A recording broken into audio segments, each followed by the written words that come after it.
the basement from LT's eyes. Got blue running through my veins since the day I was born. High, ride or die with my squad, no matter what the score. Got the boss Marco, got the big lineman Tim, making lists of shame and glory. We got you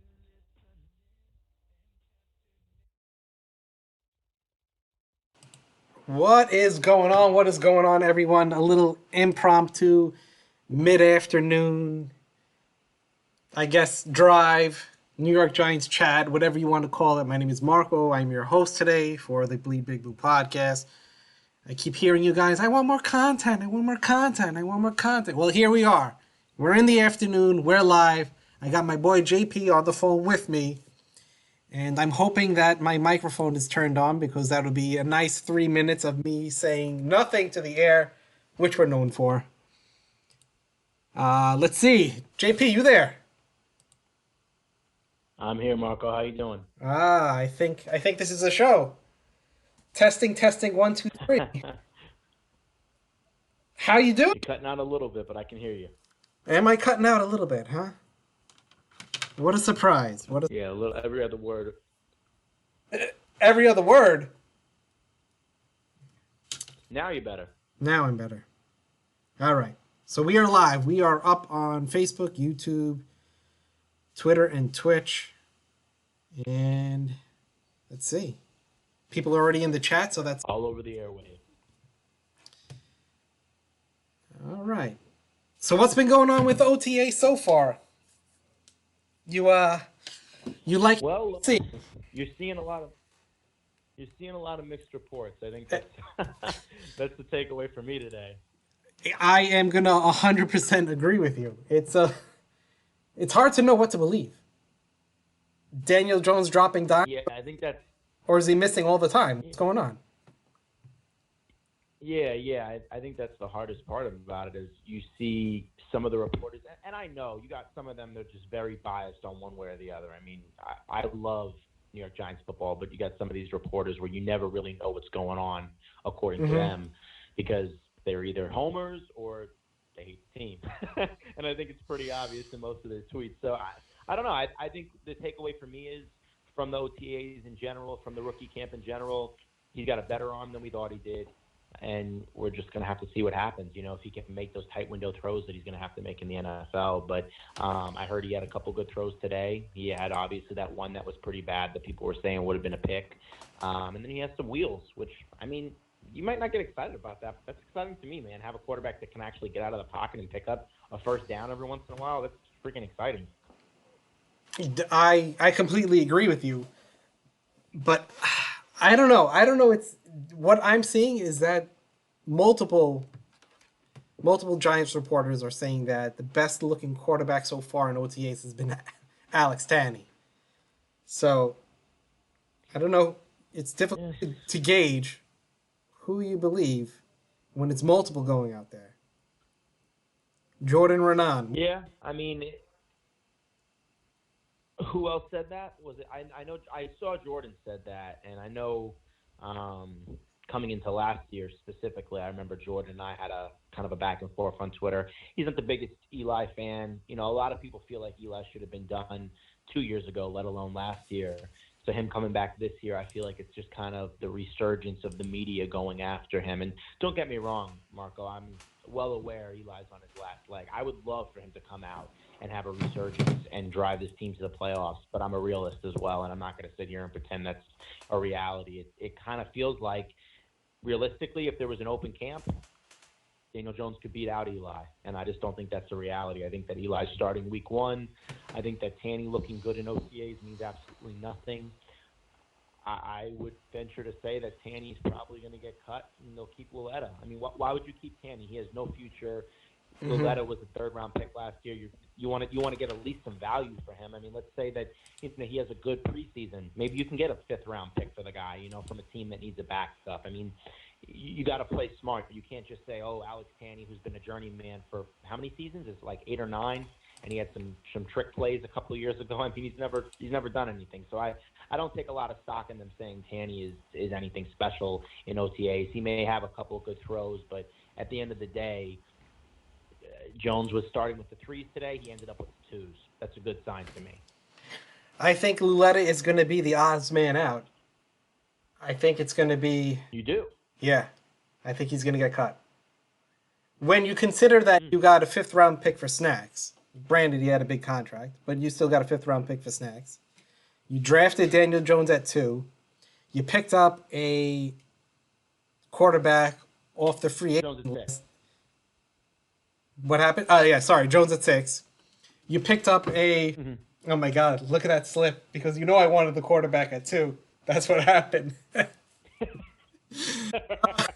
You're still last year. It's like 3 years ago. Oh, man.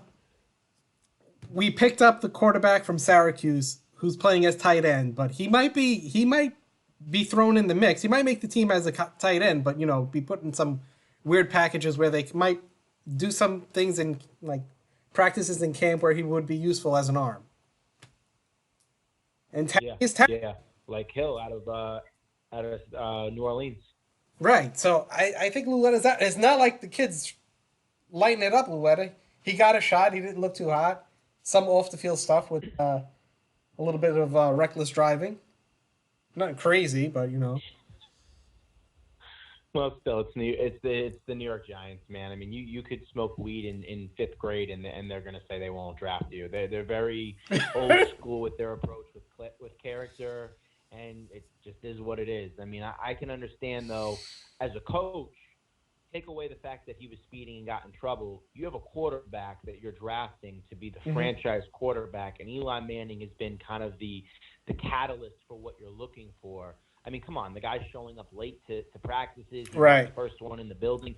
That alone right there is going to say this isn't our guy, because there's a mentality that has to take place. And that's why I was really, really upset. And I never said Davis Webb was the future, but I was upset with the fact that they just cut ties with a guy that was so hardworking. He was there every day. He was first in the building with Eli. He follows him around. I get he looked terrible in preseason. I'm not going to pretend he looked great, but guys like that, they have something you can work with, and they have something you can mold.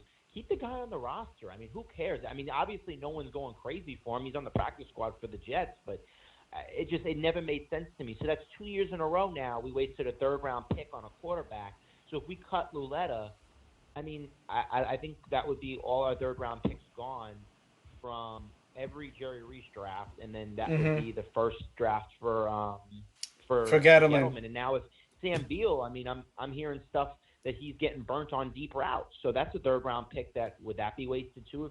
If DeAndre Baker, I know we spent a 1st on him, not to go off on a rant, but if he's starting over Beal, I'm going to be a little bummed out about that, man, because Beal was, I mean, that was an important pick. You know what I mean? We lost a 3rd for that, and I'd expect him to be starting and Baker kind of working in with him and Jackrabbit. So not to go off on a tangent, I want to see these 3rd-round picks become something, and if Luletta just gets cut, that's going to be frustrating to me, man. That's yet another pick just thrown away. Wait, you will be upset if Baker starts over Beal? Baker is going to start over Beal. He's a much better prospect than Beal. I want Beal getting real minutes. I want him on the field getting important reps. I feel like a guy that's drafted where he was drafted last year, that I know a lot of people said it's the highest supplemental pick or whatever it was in the history of the supplemental draft. I don't know a whole lot about that. I just know that he was highly touted from some people, and then others were afraid of the shoulder. I remember Evan Silva was one of the people I read about. He said that shoulder was something that he would completely stay away from him. But if he could stay healthy, I mean, the guy had really good numbers. I think it was from Michigan State. So I'm hoping that he's starting, and Baker is kind of going in and out with Jackrabbit and him and kind of fighting for minutes. I want it to be where they have to fight for minutes. Like, literally, coaches like, I don't know who to start because they're both so good, and they're both rotating in and out. That's what I want to see. I want to see a real competition with it. But that's just my opinion. I mean, I know we gave up a lot to Baker, but I'm not giving up on Beal. I'm tired of losing 3rd-round picks for nothing. I hear you there. We could always use corner depth, but I think the battle would be between who's going to play slot between Love and Beal. I think Baker's locked in at 2 or 1. If Yeah, I mean, Jenkins, yeah. who knows where his head is at, but No, I'm not gonna deny that. I think I don't know. Did Beal play a lot of slot? I mean, I know Love and I love that Haley's play on words. I love that Haley is an undrafted free agent and he's just playing as well as he is. That he's actually got a roster spot and he's fighting for that position to stay there. I want to see him and Love kind of in and out. It's just, I mean, I know we're going on about the secondary right now. It's just exciting that we have the conversation here where we're like, oh man, who's going to start in this place? You know, what's the competition going to look like? Where, you know, last year we were literally saying what we BW Webb was our number 2, man. I mean, it was pathetic. right. That is, it's nuts. Oh, look at this. We got Nick calling in. What's up, Nick? Hey, buddy, what's going on? Nothing much. How's the weather in San Diego? Oh, amazing again. What is that? The 3 Yeah, it's in a row? actually cloudy. It's like 60 degrees. Oh my god, I feel so bad for you. It's cloud 68. Jeez. You know, I love you guys so much. Even if the sun was fucking shining, I'd be telling you it's raining. There you go. There you go. We were just talking about Sam Beal and Baker and Love and probably getting onto our safety play. But how do you feel about all these dudes that are in the mix right now? Yeah. When I first called, the guy was like, "Yeah, I hate to go on about the secondary, but it's really like, do we have anything else to get excited about?" I mean, we got a couple weapons on offense, but I mean, I just don't see anything else getting excited. Our secondary is stellar. Love what they're doing. I even was reading a couple articles on OTA. They're even impressing the coaches. So we should definitely have a top 15 secondary. But with no pass rush, what does that turn into? What, a top 25 if you can't get to the quarterback? Well, not to play devil's advocate, but I mean, remember in Arizona when Betcher had a good secondary, he was able to blitz a lot because his corners could hold their own for a few seconds. So I know we don't have a Chandler Jones or anybody like that rushing the passer, but I mean, they're really banking on this kid, Lorenzo Carter. I love Jimenez. I mean, I know a lot of people are kind of like, let's wait and see. His production was good, and I get he comes from a smaller school, but I mean, you got B.J. Hill in the middle. You have Dexter Lawrence, who's a freaking animal. If he could really get some pressure in the middle of that pocket and drive quarterbacks to come to the outside, I mean, we may have it. I'm not saying we're going to have a top 10 defense. Don't get me wrong. I think that with Betcher's scheme, with the blitzing that goes on, I think we could see a lot more fun with this defense because that kid Connolly, I mean, he's been impressing. I mean, what was it? I forget. It was 2 or 3 practices back where he was shown something at the beginning of the play and then replicated it so perfectly that the coaches are showing it to the veterans, and that's not something they do often, especially Betcher. So even McLaren was getting some first-team reps, and I've heard some good things about him. So, you know, our linebacking core may be better than we think it's going to be. I mean, B.J. Goodson's finally getting pushed for something. I don't know. I mean, I'm confident in the fact that we have some young talent to watch, and it's exciting to see a secondary, like you're saying, that we really believe could be top 15, maybe even better. I mean, who knows? If Jack Rabbit goes back to his 2016 form, I mean, if he's a top 5, top 7 cornerback, holy crap, that would be incredible. I mean, I know I'm speaking kind of crazy, but that's exciting. No, it's not crazy at all. I mean, our line, too. Our whole defense, really, we can be excited about. I do like B.J. Hill. I like Tomlinson. We can even switch him out with Lawrence and stuff like that. I do like that, but you're right.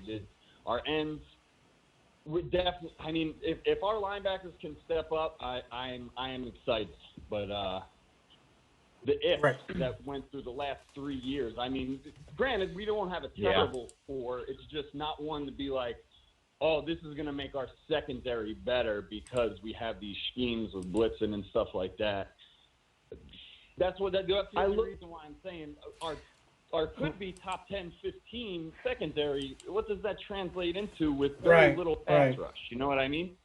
I'm worried about. And I look at it from the. I'm worried about our defensive line. I feel like it's the same player replicated over and over and over again. It's just like a big you got to stopping remember too. I mean, one of the pieces that's exciting is we get RJ back this year. Right. Yeah, but and if you look at his tape from Miami, it was better than B.J. Hill's, and look at what B.J. Hill did last year. So, I mean, I get we have a lot of younger guys that are bigger, that aren't extremely versatile, but, I mean, when you have a lot of, for lack of a better word, weight on the line, a lot of power, I mean, that's going to drive that line within, and it's going to be hard for a quarterback to step up. Won a Super Bowl like that. No, Exactly. I mean, we had I know. Inuka, JPP. A little bit different talent-wise, but yeah. A totally different, totally different scheme though. That's where you could put two fat guys right in the middle. Right now, you're pushing them to the ends. I think it's tough because when you look at it, it could really go two of both ways. You look at like the Patriots. There's not a lot of great players on that team. There's a lot of very good players that are good at what they do. And when I look at the Giants right now, I think that's what they're trying to work towards, is having players that fit their scheme, that played well within their system. And when you look at the Patriots, you don't look at their offense or their defense. You say, oh, my God, look at all these great players. Other than Stephon Gilmore, and I know they have some good safeties as well with Patrick Chung and the McCourty brothers. I know they have solid. None of those players on another team and be like, he's a star. You'd say he's a good player. And I think that what the Giants are trying to do is bring in players that come from a team mentality, that have high motors, and that play well within the system. And if it all clicks appropriately, I do think they can have a good year. And I'm not saying that's going to be a 12-win season. I just think that it's a good season to build off of. And I've said this from the beginning. I have no expectations this year. So if we win 7 games, I'm not mad. I just want to see good football, and I want to see players develop. So that's my perspective, at least. Oh, yeah, Jalen is a quarter of the battle, if you ask me. Right. You got to gel with other guys. I mean, you can have 4 superstars on a team and still only win 7 games. Right. We did. I mean, look, we had Odell and Collins, and we had other guys that looked great. But we won nothing. I mean, I get it. People are mad we traded Odell. At the end of the day, dude, we got freaking several defensive players that if they're playing to the level that the Giants are hoping they will, if we can create more turnovers, be a better third down defense, was it not worth it to trade a very good offensive player when we're going to still be efficient on offense and your defense improves? I mean, you got to think of it from that perspective. You can't be one-dimensional here. Right. Absolutely not. And I just go right back to the pass rush. We don't have any guys that are known to get after the quarterback. We don't have any guys that were known in college of getting after the quarterback. You're going against college guys, bro. Now you're going up against guys that are your size. It's like, if you don't have the reputation of getting after the quarterback, I don't think anybody's going to run on us next year. But as far as pressures go, who really runs most of the time anymore? Unless you're winning, you throw. Well, I look at Golden as a very low-risk, high-reward player. And James and I, we talked about it on the last podcast. We were saying a guy like that, he had double-digit sacks, and he's coming back with, that mentality of, I'm going to come out here and I'm going to beat the hell out of somebody. So if you have a guy that's coming back from an injury and he can really come back to form for what he's going to be making, I mean, we have players that I truly believe are coming out with an intention to show something and play with a raw attitude. And I'm not saying Marcus Golden's going to have 15 sacks, but if we had 11, let's say he had 10, 11 sacks, I think, what is his contract, Marco? Do you know? It's like less than $2 million, I think. I think so. Huge. It wasn't. That would be almost double of our sack leader last year. What's that? He wasn't. That would be almost double of our sack leader last year. I think it was Olivier Vernon with 6.5, and the guy was hurt till fucking week 9 or something. And he had freaking 3 in the last week. That's right, exactly. And he led our team with 6.5. Right. Yeah. Yeah. So I don't know. I think that we have a good nucleus of young players. I'm excited about the linebacking core just because I'm seeing players that I think are going to bring something different. We haven't had pass coverage in our linebackers, since Antonio Pierce? I mean, it's been a long time, right? Yeah, am I wrong? Think about that. Yeah. That was 2011? Yeah, and he wasn't great. No, he wasn't. But that's like the most recent I can think of. I mean, so we don't have anything to go crazy about, but I think we have a great secondary, a potentially great secondary, good players that can fit roles on defense. And I mean, offensively, I'm not jumping up and down about the offensive line, but I'm really excited. Not many teams have 5 out of 5 stars. I think we have 4 out of 5 very solid offensive linemen, and right tackle still a question mark. But that, to me, that's pretty exciting. Yeah, that's I think definitely the last time we had an O-line that I was like, that's definitely an improvement over last year. One of the questions in the chat was, where would you guys lean for our third wide receiver, Coleman versus Slayton? I mean, Slayton can't catch a ball, so I think until he starts catching with his hands and actually can catch a ball, he's not going to be active. I mean, you got to think, say it's 3rd and 3 and we're down by 6 and there's a minute left and they're driving down the field and Slayton's wide open on an out or a deep post or something like that and he drops the ball. That could be game over. You know what I mean? So I think Coleman's definitely going to get I don't think he's going to be given it, but I think the fact that he's been in the system for a year, he looks like he's improving. I think I think he's going to be the number 3 personally. I really do. I mean, people got to remember he was a top 10 pick when he was picked. The guy, he has incredible talent. I mean, after he broke his hand, he just kind of fell off. A buddy of mine is for years told me, he's like, this guy could be a top 10 wide receiver in the NFL, and he's been sworn on by a it. bunch of teams too. People pick him up. What's that? Just he gets cut. Yeah. Yeah, I think it's his too. I don't know. It's to lose, Marco, huh? Why the Slayton pick I'm not in love with. Why, the reason he dropped in the draft was because he drops passes. That's I mean, he was great for wide receivers. He was projected like 2 rounds earlier than he actually went, but the fact that, like you said, he dropped balls was an issue. I mean, if I'm a Giants coach, I'm having him catch hundreds of balls after practice. He's sitting there on the jug machine, and that's all he's doing is catching balls till it becomes innate within him, because the guy has talent. I mean, he's a very skilled wide receiver. He's got a lot of speed. He's very quick. He's agile. He can catch a screen and go 60 yards. I mean, that's what we need, a guy to blow the cover off the ball. So I don't know. I'm optimistic, but I would lean Coleman. I don't know. I think you guys would probably agree there right now, at least. I think Indeed. From Jothman30, what's your opinion on OBJ missing most of the Browns OTA? I still think it was a smart idea to trade him. Yeah. I think he's gone, and it doesn't matter anymore. It's their problem. We got some great players for him, and I wish him all the luck. Yeah. Yeah, I'd say it was more on the smart side too, Marco. I would. I hate to agree with you guys, but I think we could have done a little better what we got with him, with the trade itself. I like the players that ended up being, but I think we got a little more. I agree. That was, and I think I called into the show back when the trade happened, and that was the one thing, because I kind of saw it coming, but I just felt like they could have got a little bit more. But I read something the other day. I forget where the article was from. It might have been Pro Football Talk or something. But they were saying, people get so upset with the Giants for trading him to the Browns, but it wasn't like all these teams were knocking down their door to trade this great player.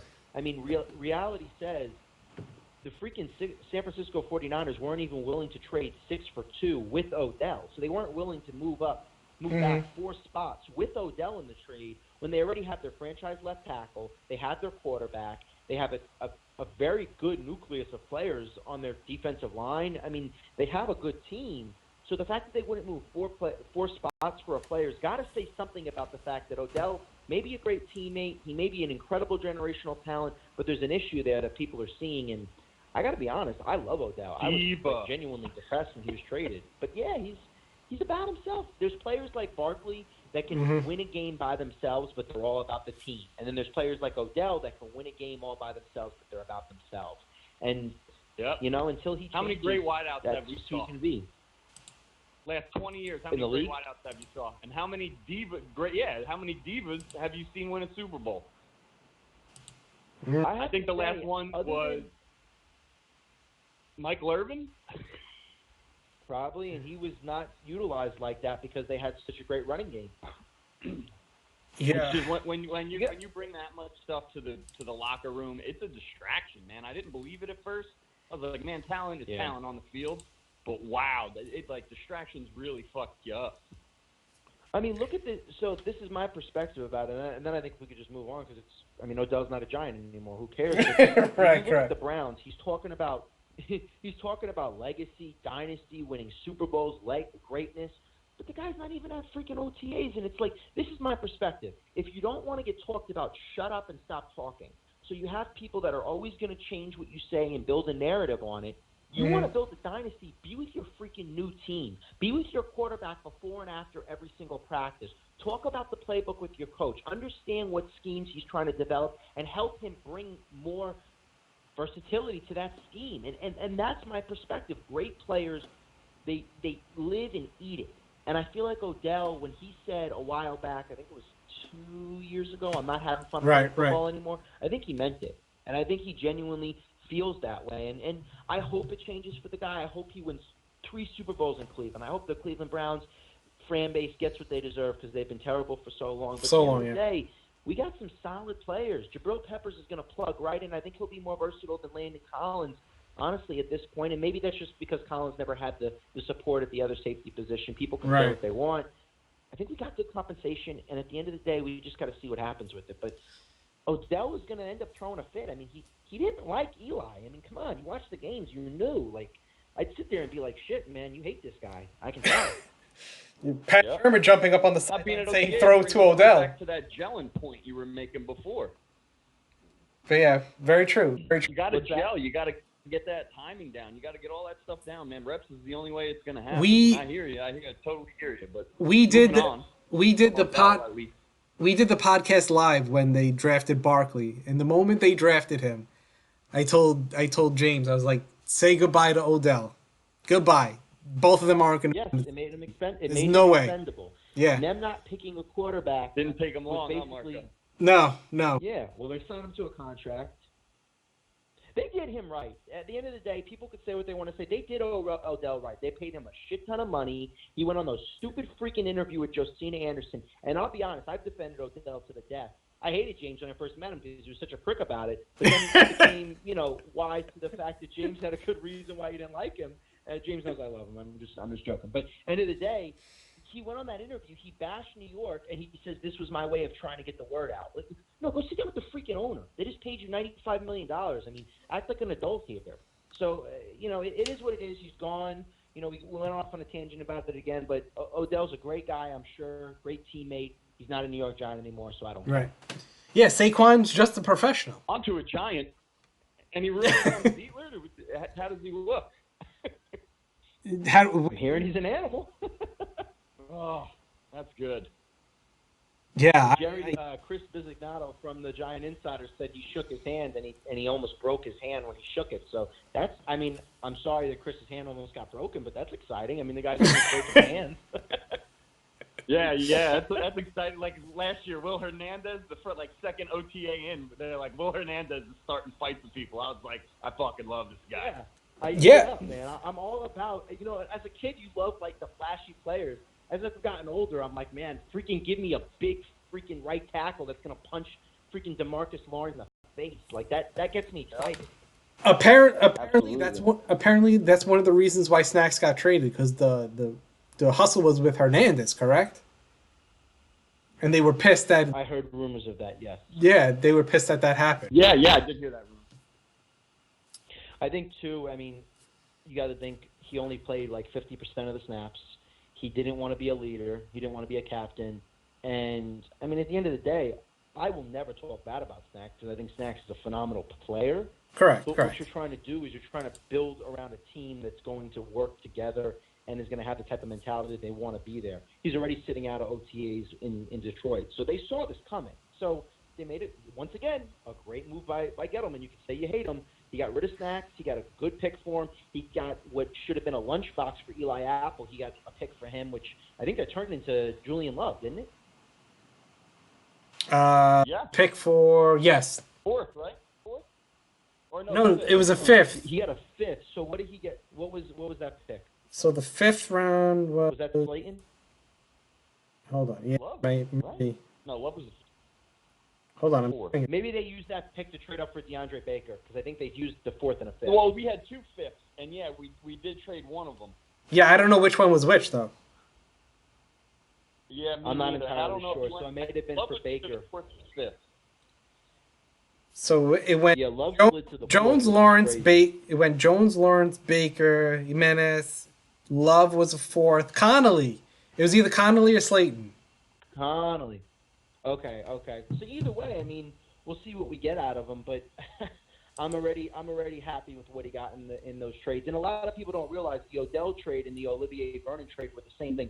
Vernon was getting cut, so essentially, I don't know if you'd even count him in the trade. I mean, yeah, you're going to count him because he's a player and he's good at pressuring the quarterback, but that's about it. We got Zeitler, who's a top 3 right guard that legitimately destroys the O-line in Cleveland, which a lot of people aren't talking about how bad that O-line is going to be this year with Greg Robinson and Corbett and Hubbard, which I personally think they're going to take a step back because of that line. But regardless, we got Zeitler, Peppers, and Dexter Lawrence and Jimenez. I mean, that's pretty good for one player. Oh, wait. We got a super chat. While you're from Don on YouTube wants to know why we're all sleeping on Cody Lattimore with the super chat. Oh, nice name drop there, YouTube guy. There we go. Cody Lattimore. There's our number 3. You know what? Cody Lattimore is my answer for number 3. We switch it up just like that? Forgot about him? Holy moly, yeah, I totally forgot about that guy. He ran as a 2 for a little bit last year, didn't he? He did, but he was a little nicked up. Hence why he wasn't... Yeah, Lattimore made some good plays last year. He had some flashes in Denver. Wasn't he? Him and Fowler were in Denver together, right? Yeah, but, when you talk about a wide receiver's greatest traits, I don't want to hear that he's a good blocker. You know what I mean? Oh, yeah. I want to hear that, You don't want to hear about Sterling Shepard's greatest trait. Yeah, one guy who catches passes on the Giants is a good blocker, not even our tight end. Right. I want to hear that he exactly. gets open, he catches the ball. You want to be blocking well. Yeah, all we care about for Ingram is, I'll tell you, though, a lot of plays last year, I remember I was watching a lot of the film for Barkley's bigger runs.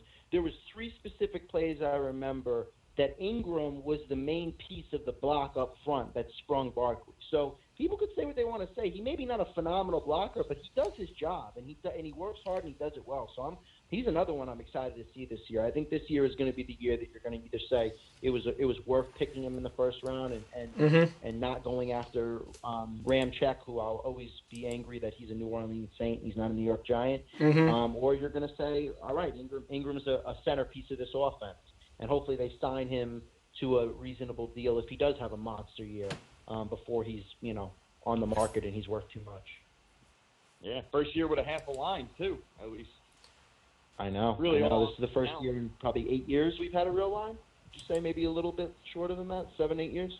Yeah. Well, considering last year the line was middle of the pack. They weren't horrendous. And Barkley we started yards with that line. And we worked to about 24. All right, middle to the end. Yeah, so I mean, listen, at the end of the day, if this line could be in the top, if this line could be float around 12 to 15 overall in the league, I'm ecstatic. Oh, 12 to 15, absolutely, man. 32, 28, and you just said 24. Oh man, I would love a top 15. if we crack the top 10, I'm gonna literally just lay on my floor. And I'm gonna shit. I'm gonna. We can poop live on it. Yeah. In my pants. Oh man, yeah. I think all the hate for Gettleman might go. A lot of people think too with the whole Carolina thing, he didn't do any of it. He reset the cap, which is what he does. He brought the row line to what it was. He brought in some very good defenders. They won their division 4 years in a row, and they went to a Super Bowl. I mean, yeah, I get Kuechly and Cam were already drafted. Freaking big whoop. The guy brought in some good talent. Yeah, he whiffed on some players, but he built a team out there. And then they went on to a different direction because, whatever, it was time to move on. But I think Gettleman is building something, and people are so quick to say, oh, he's doesn't know what he's doing. Oh, I'm that guy. Came into a disaster.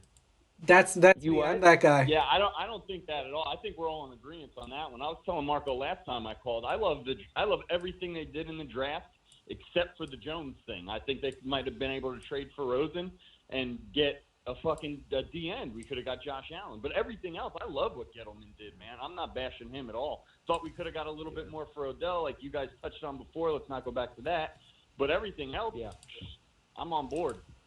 I don't know. People say that he let Collins go for nothing. He got there we go. Pick next year. That's my big. Yeah, but you could have got one this year. Why are we waiting? And it's not guaranteed. All right, I get that.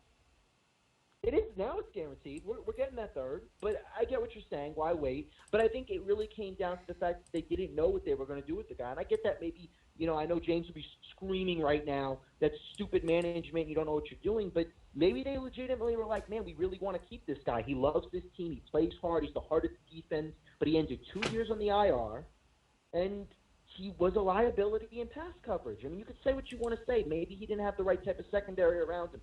I don't really care. He to be making the money he's making, $14 million a year, you need to be able to do it all.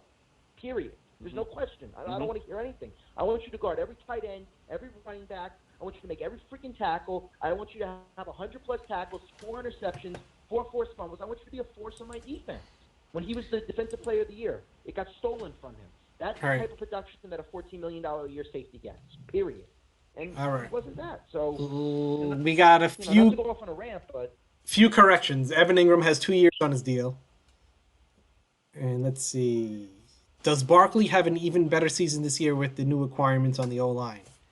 I think so. I think so. I mean... What was it you cut out there, Marco? What did you say? Does Barkley have a better year this year with all the new, changes to the offensive line? I think he's going to be able to run more before contact, but and I'm not trying to take anything away from Golden Tate, but we got nobody to take the top off anymore. So I will go slightly under as far as yards and touchdowns. I did a little research before we got on because I was curious. So if you look at the carries he got this year, he had 261 carries. Obviously, he had 91 catches. So if you want to carry that into the touches, then he had a little over 350 touches this year. You look at the career for guys like Chris Johnson or LaDainian Tomlinson. LaDainian Tomlinson, his first year, had 339 touches. 2002 went to 372, then it went down to 313, and then he went back up over 330 for 3 years in a row. So you look at a guy like LaDainian Tomlinson who was able to have an enormous workload for years and still stay productive. I think Barkley's twice the talent that guy was. And LaDainian Tomlinson's a Hall of Famer. But if you look at what he did with no O-line, and there was games where Odell wasn't out there, and he was still making things happen. Remember the Eagles game? Odell's doing nothing, and Barkley's the only one on the field running around. I think he's going to have a phenomenal year. I really do. I think he's going to blow away every other running back. I think the Cowboys fans that are talking Zeke's better are not going to have anything to say this year. Oh, they're crazy if they think that, but yeah, I think his numbers are going to be. Zeke's. I think he's going to have a lot. I think he's going to have a lot of yards, man. Even if it's combined with receiving. Yeah. I mean, the first 2 weeks of OTA, all we saw was drops to, dropping it off to Beckham. Oh my God, dropping it off to Barkley. So it seems like they got. I mean, planned out. You got to think of it. You got to think of it like Solder. He's very good at the second level when he goes to blocking into the field. That's one of his better traits. So you got guys like him and Hernandez and Zeitler that can really pull. Everything seemed to be to the left side this year. Now they have a stronger right side, so they can really be more versatile with where they go. And remember our screen game? It was non-existent. They throw a screen and there'd be 19 guys in front of Barkley, and all the blockers are still at the line staring. I think we're going to be able to see a real screen game this year.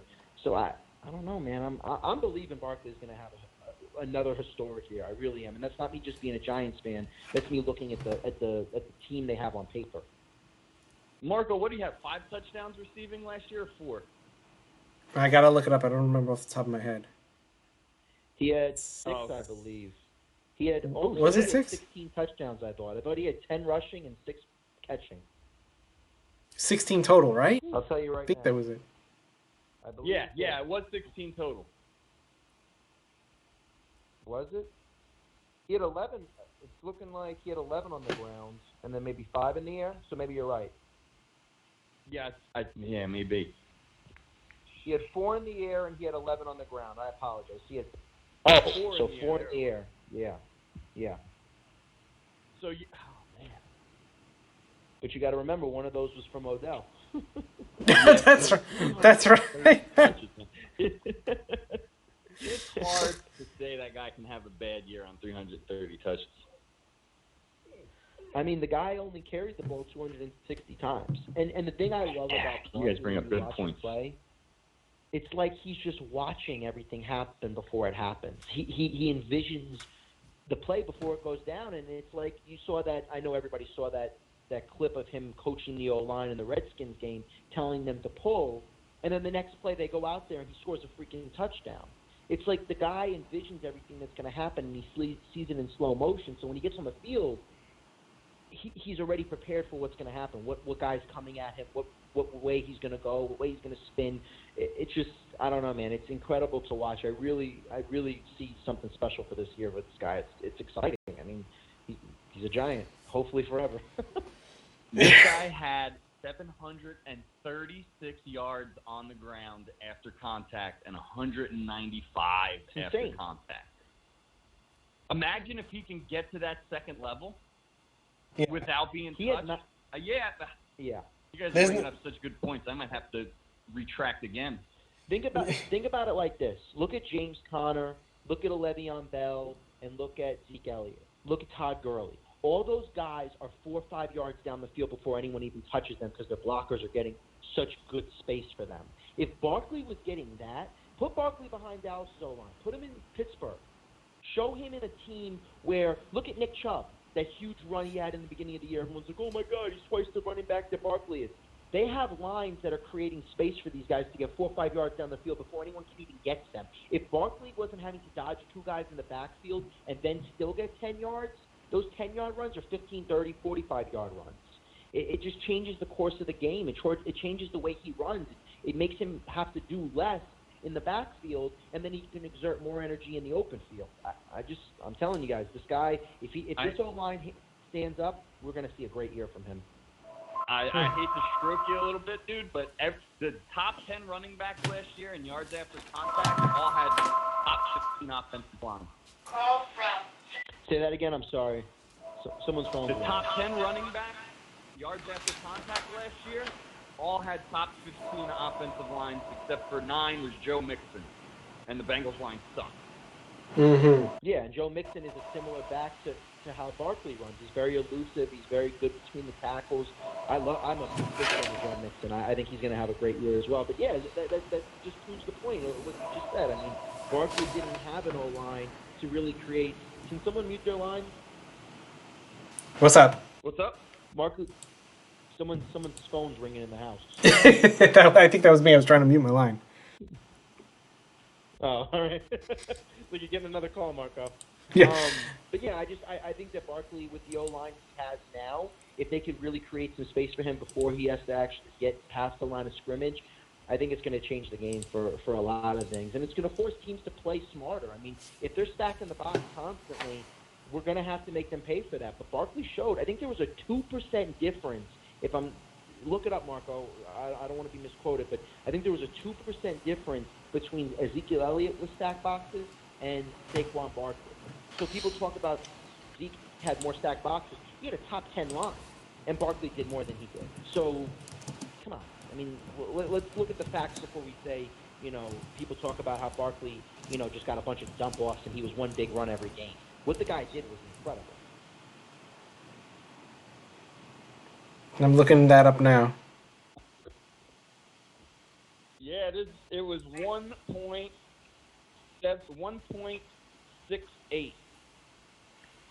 There you go. Versus stack box percentage, yeah. Well, Yep, and their efficiency was only 0.04. So yeah, that's pretty much a wash. They're just as good as each other. gentlemen, I think this was pretty good. I kind of like the daytime where I'm not falling asleep at the middle of the night because James has been yelling at me for 2.5 hours. Yeah, we're all talking, not just him. Right? It's 11:45 at night. Getting like 3 hours of my ear being pummeled. But yeah, I want to try to do this more often. Get a little daytime action going on. And Marco, I'm a retired veteran, brother. You can, Yeah. you can Yeah, I call know. me anytime. I'm trust me, I plan on it. And you know I work from home, Marco, so I usually can step away for a good 45-minute session to talk some football and not get yelled at by people. Yeah, I know. I think that's a good Unless it's James. a good little time frame. 45, 30, 45 minutes just in the middle of the day to break things up. I think it's good. Yeah, no. People are here. absolutely. People are in the chat is busy. I think people are digging it. Do we have any other questions, anybody, before we jump off? No, I think we're good. Think we're good. Okay. Yeah. All right, gentlemen, thank you so much, and I will talk to everyone tomorrow night. All right, good, Marco. Marco. Talk to See you guys then. Gentlemen, I don't know your name, sir. Oh, JP. JP, I'm Nick, man. Nice to meet you, brother. Great chat. all right. Pleasure, man. I'll link you guys up later. Me All right, too. sounds good. Take it easy. All right.